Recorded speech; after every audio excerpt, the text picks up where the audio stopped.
Halo Sobat Trigama Edutainment, kali ini kita akan melanjutkan pembahasan untuk materi terbaru seri belajar yang keempat untuk kompetensi teknis PPPK tahap yang ketiga untuk formasi guru SD. Kita akan mulai. Yang pertama di bawah ini adalah ciri khusus yang dimiliki oleh ikan lele dan fungsinya kecuali A. Memiliki misai panjang untuk mencabik-cabik mangsanya. B. Memiliki misai berfungsi untuk mengenali atau membedakan mangsanya. C. Memiliki tubuh berlendir untuk memudahkan bergerak di lumpur. D. Memiliki insang berlapis untuk bernafas di dalam lumpur. Oke, kita akan coba melihat ya eh, secara struktur dan juga fungsinya ya. Ini kita bisa lihat ini adalah gambaran dari ikan lele. Ada beberapa bagian. Yang pertama kita mengenal ada namanya adalah misai ya. Misai atau kumis ya. Fungsi dari misai lele yaitu adalah sebagai alat peraba saat lele itu bergerak atau ketika mencari makan sehingga dengan misai yang ada di dalamnya ya ada indera pengecapnya. Ini lele mampu mengenali mangsanya walaupun mangsanya itu bersembunyi di dalam ataupun di dasar sungai yang berlumpur. Yang kedua, tubuhnya berlendir. Dan yang ketiga, adanya insang lapis. Yang keempat, memiliki 4 jenis sirip, yaitu ada sirip dada, sirip perut, sirip dubur, serta sirip ekor. Nah, oleh karena itu, jawaban yang tepat terkait dengan soal tersebut adalah karena ini adalah kecuali, kan berarti yang salah ya. Memiliki misai panjang untuk mencabik-cabik mangsanya ya. Sekali lagi misai di situ tidak berfungsi untuk mencabik-cabik mangsanya, tetapi melainkan untuk mengenali atau membedakan mangsanya. Yang B ini benar. Tubuhnya berlendir untuk memudahkan bergerak di lumpur, betul sekali. Memiliki insang berlapis, ya betul karakteristiknya. Yang tidak adalah yang A. Maka jawaban nomor satu adalah A. Nomor 2. Sebuah kebun sawit berbentuk lingkaran yang berjari-jari 35 meter. Pada tepi kebun itu dipasang tiang-tiang pagar yang berjarak 1 meter. Berapa banyaknya tiang yang harus dipasang? Nah, untuk soal tipe ini muncul di dalam field report di tahap yang pertama maupun yang kedua dengan berbagai variasi. Intinya adalah berbicara tentang keliling. Maka yang kita lihat pertama kali adalah bentuk bangunnya. Ini kan lingkaran. Nah, berarti kita sepakati bahwa di dalam menghitung keliling lingkaran itu rumusnya adalah pi kali diameter. 22/7 kali diameternya. Nah, di soal ini yang diketahui jari-jarinya. Jari-jarinya adalah 35, berarti diameternya adalah 2 kali dari jari-jari, ya kan begitu. Berarti 2 kali 35 atau 70. Oke, 70 dibagi 7 adalah 10, 10 kali 22 adalah 220 meter. Maka untuk kelilingnya adalah 220 meter. Pertanyaannya adalah banyak tiang yang harus dipasang. Menghitung banyaknya tiang, yaitu adalah dengan rumusan keliling dibagi dengan jaraknya. Kelilingnya adalah 220 dibagi dengan jaraknya adalah 1. Sehingga 220 dibagi 1 adalah 220 tiang. Maka jawaban yang tepat adalah C. Kita lanjutkan untuk nomor yang ketiga. Urutan metamorfosis hewan yang benar ditunjukkan oleh nomor. Yang pertama, dari tabel ini bisa kita lihat semut ya. Semut ini dari daur hidupnya telur, larva, pupa, semut dewasa. Dan yang kedua ada capung dari telur, larva, pupa, capung dewasa. 3 ada kupu-kupu dari telur, kepompong, larva, dan kupu-kupu. 4 adalah katak yang bermula dari telur, katak berekor, katak dewasa. Coba kita bedah masing-masingnya. Nah, untuk semut sendiri kita lihat urutannya adalah telur, larva, pupa, dan semut dewasa ya. Karena ini kita mencari yang benar ya. Kita lihat daur yang semut di sini, telur, kemudian larva ya, telur, kemudian ada larva, kemudian dilanjutkan nah, telur, larva, lanjutnya adalah pupa atau kepompong, kemudian menjadi imago atau semut dewasa. Berarti yang nomor satu ini tepat ya. Yang kedua ada capung.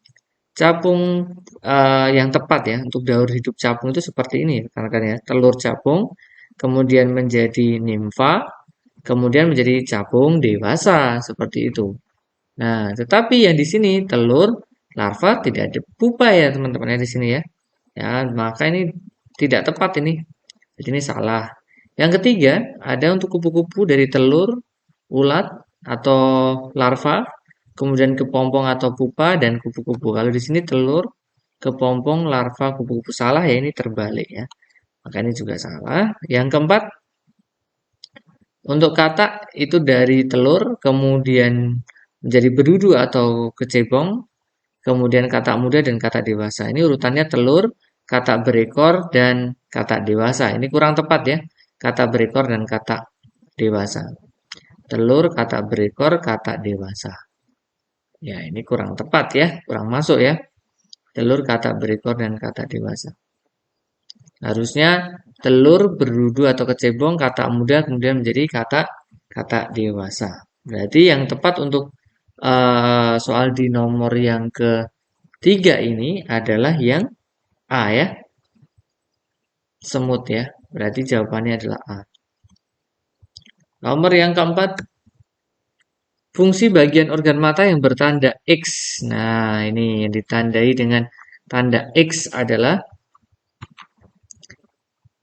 apakah memberikan warna mata untuk option yang A, B memfokuskan cahaya yang masuk ke mata, C mengatur cahaya yang masuk, D meneruskan cahaya dilaporkan ke otak melalui syaraf mata, E meneruskan cahaya yang masuk ke mata. Ya, maka kita akan bedah satu-satu, sekalian kita belajar lebih detail lagi. Ini secara uh, morfologi ya, apa namanya? Bagian-bagiannya ya. Bagian-bagian di dalam mata ya. Organ-organ di mata ini memiliki bagian-bagiannya ya. Dari otot, kornea, iris, pupil, aqueous humor, lensa, vitreous humor, sklera, koroid, retina, bintik kuning, saraf optik, dan juga bintik buta ya. Nah, kita akan sesuaikan fungsinya sekaligus kita belajar mengenai bagian-bagiannya tadi ya. Yang pertama, ya kita kenal ada yang namanya sklera. Sklera atau yang disebut sebagai tunika fibrosa adalah lapisan terluar yang berwarna putih dan tidak bening. Kemudian ada koroid atau tunika vaskulosa, ada lapisan tengah yang mengandung pembuluh darah dan pigmen. Pembuluh darah mensuplai nutrisi bagi mata dan pigmen berfungsi menyerap refleksi cahaya pada mata. Dan yang ketiga ada retina atau tunika nervosa. Lapisan terdalam mata yang banyak mengandung sel-sel fotoreseptor ya. Di situ ada sel kerucut, ada sel batang seperti itu. Nah, untuk bagian-bagian yang lain ada kornea. Kornea adalah bagian sklera yang berwarna bening dan dilindungi oleh lapisan konjungtiva yang melindungi kornea dari gesekan. Fungsi kornea sendiri adalah memfokuskan bayangan yang masuk ke mata. Kemudian yang kedua ada aqueous humor, yaitu adalah cairan yang dihasilkan badan silindris dan mengisi bagian depan lensa. Fungsi aqueous humor adalah memberi nutrisi bagi kornea dan lensa dan membiaskan cahaya yang masuk ke mata. Kemudian yang ketiga ada kanal Schlemen ya. Ada kanal Schlemen adalah pengatur volume dari aqueous humor dengan mengalirkannya ke pembuluh darah. Kemudian yang keempat ada pupil, yaitu adalah jalan masuknya cahaya ke mata. Dan yang kelima ada iris atau selaput pelangi, adalah bagian koroid yang mengatur diameter pupil yang mempengaruhi jumlah cahaya yang masuk. Nah, ini seperti ini. Berarti ketika kita lihat lagi secara option pilihannya ya, yang pertama memberikan warna mata ini berarti fungsi dari iris. Yang B memfokuskan cahaya yang masuk ke mata itu adalah fungsi dari lensa. Yang C mengatur cahaya yang masuk adalah fungsi dari pupil.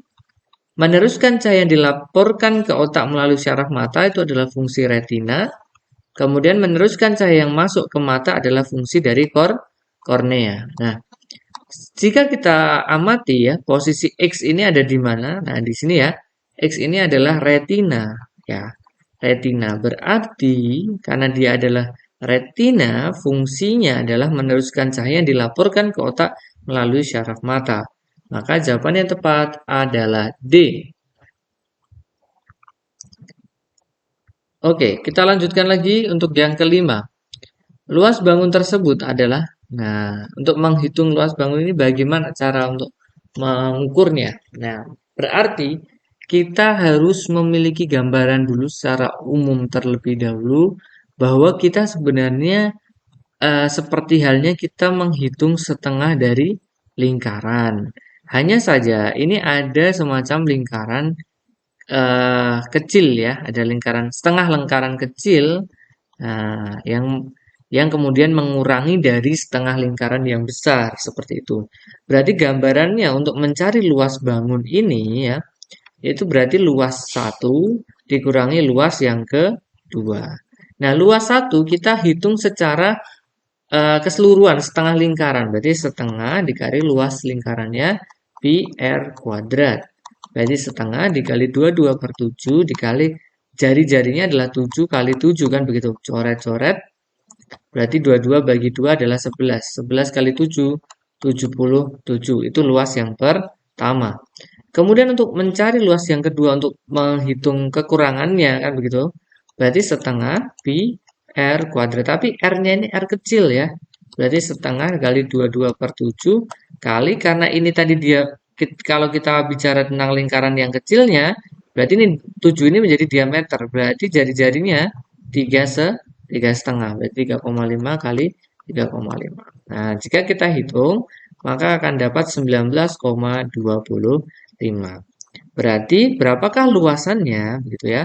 Luasannya berarti adalah 77 dikurangi 19,25 yaitu adalah 57,75 cm persegi.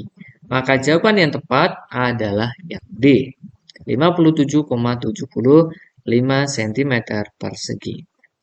Oke, demikian video pembahasan seri belajar lanjutan dari Trigama Edutainment. Semoga memberikan manfaat untuk rekan-rekan berjuang ASN di tahap yang ketiga. Semoga rekan-rekan diberikan kemudahan untuk menjadi ASN di tahap yang ketiga ini. Salam cerdas, salam hebat, Trigama Edutainment. Terima kasih.